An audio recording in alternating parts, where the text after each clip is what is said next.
So tell us about Keith. How'd you meet? How'd the first date go? And we'll go from there. Okay, well, I literally did something that I swear I'd never do this.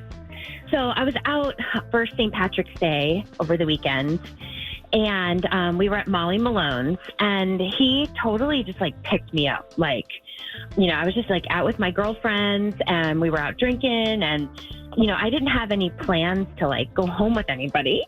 But anyway, so he just walks up to me, and he's just so funny and confident and charming, and I just felt this instant connection. And I ended up spending the whole night with him and totally ignoring my friends. And they were fine. They had a good time too. But I just was just so captivated by this guy. And I ended up going home with him. Ooh, nice. To his place or your place? Well, actually, so I ended up taking him home with me. Wow. Nice. So has that ever happened to you too? Have you ever been captivated by a guy from jump where he just walks over to you and he's instantly funny and charming and he feels really familiar to you and you just go home, abandon your friends and go home with him? How many times in your life has that happened? Literally, this was the first time. This is the only time. What about you guys? I don't think I ever did. I mean, there have been men that I have met and I've been oh yeah, met them, but not at a bar situation that I took home.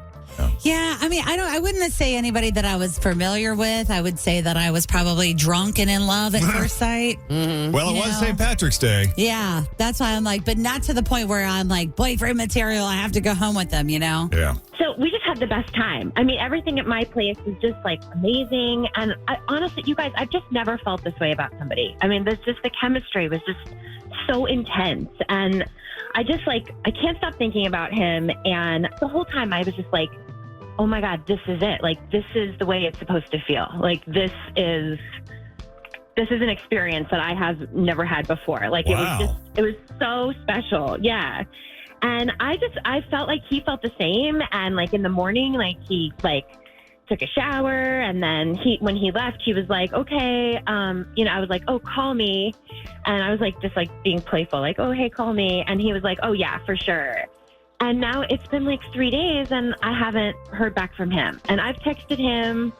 I haven't called. I've texted him 2 times. And I just haven't heard back. And I just feel really bummed. And I just really felt we had something. Yeah, that is a little weird though. First of all, I'm interested in the fact that you let him shower at your house, which I find kind of interesting. Someone told me years ago you're supposed to do that before you get hot and heavy so you can check it out. Check out the hey, what's that open store? Yeah, but usually when you hook up with somebody, they can't wait to get out of your house, but you let him clean up and put his clothes back on and stuff. Well, I appreciate that. Is it he might be one of those guys. I do know guys that have everybody gets laid on a holiday kind of attitudes that, these are special occasions.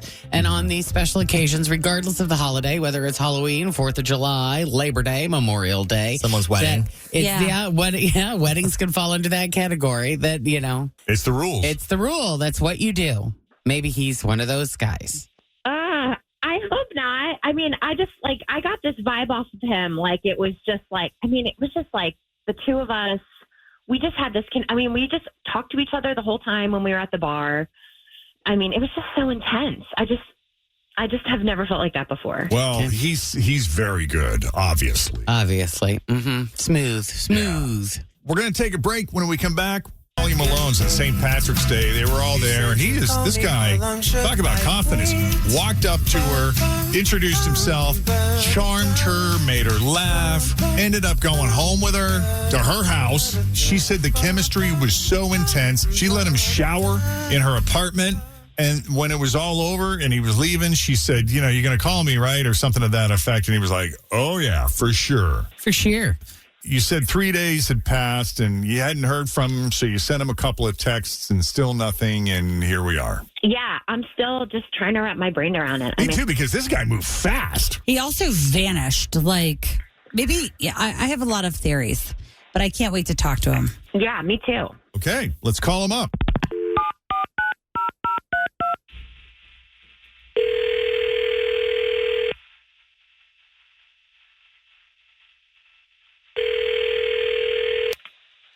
Hello. Hi, is this Keith? Yeah. Okay, Keith, sorry to bug you. This is Jeff and Jen at Q102. How you doing this morning? My sister's obsessed with you guys. Oh, very cool. Yeah?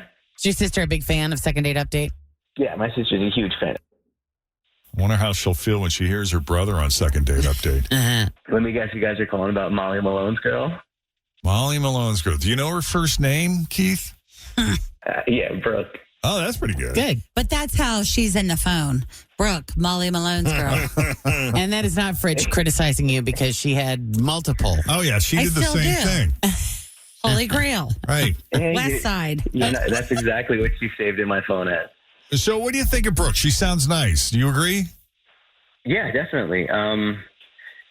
There was definitely a connection. I don't regularly pick up girls at bars, but I don't know. Just kind of feeling it. So when she wanted to go back to her place, I was like, yeah. And then things just got weird and weirder, right?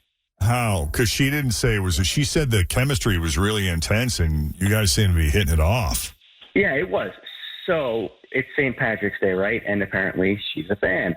And she thought it was hilarious that when I took off all my clothes, I was totally naked. I wasn't wearing green anymore. And she started doing this thing. She'd say, you're not wearing green, so you're going to get pinched. And like one time, funny. A dozen of times, no. Oh. So she'd say, no green here, and then I'd get pinched. Oh. Like at first it was my arm, and then my butt, my thighs. And then she would move on to more sensitive, my nipples, my nads. And it was like Dang. way too much. Pinching nipples, yes. Pinching nads, no. Yeah. No.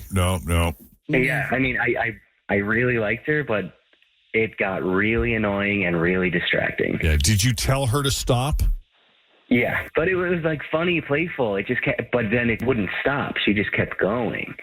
Yeah. I did not do it that many times. Like maybe once or twice, but I did not do that to you dozens of times. Like you're totally exaggerating. No, I'm not exaggerating. Is this like a thing? Like, do you have a pinching fetish? Oh my God, no. I was just like wasted and I was just trying to be playful and I did not pinch you in the balls. Oh, how drunk were you? Were you a little drunk or were you a lot drunk? It was definitely St. Patrick's Day. There was like Irish car bombs and Jameson and all the things. Wow. But You can move on from the pinching, though. You can move on to the next stereotypical thing, like kiss the Blarney Stone. Hey-o. Look at my shillelagh. Like, there's a whole list of things you could have gone to. Make my shamrocks. It's so interesting, though. Like, I think you forget when you're really, really drunk how obnoxious certain things can be to That's other true. people. Yeah. Because it's still funny to you. Because you're so Yeah. drunk, you're just so unaware. But Yeah. you're like, that was amazing. You liked it. I know you liked it. Yeah. I mean, outside of the drunken pinching, Outside of that, because this is a special occasion, it wouldn't be every weekend unless she does have some sort of pinching fetish, which, you asked her, and I'm getting the indication from her that that's not her thing unless she's just denying it at this point. So, I mean, the pinching thing would only happen once a year on St. Patrick's Day. I mean, outside of that, Outside of that, there's no issues.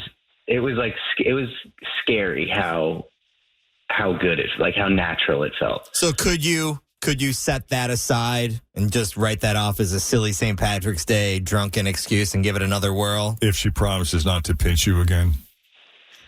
I do promise. Yeah, I mean, I'm so always going to sorry. use this I did not particular realize. instance to my advantage. What'd you say, Keith? I'll see her again and definitely use this one pinching situation to my advantage in the future. I'm not going to let this one go. Yeah, hang this over her head forever. Yeah.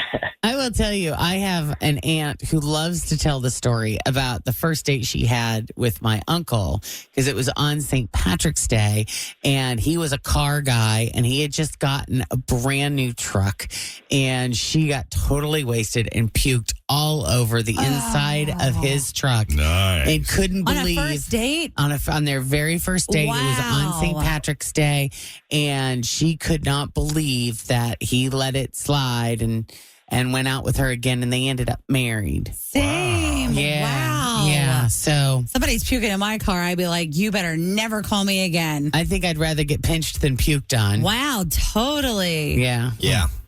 Yeah, I mean, if you guys are down, we'll pay for it, get you set up. I'm down. Yeah, I'm definitely down. Thank you. And I definitely promise no more pinching. I'm so embarrassed. I won't do Hands that off the again. merchandise. Sometimes that's all it takes. Yeah. You know? Yeah. Just stop doing that. Yeah.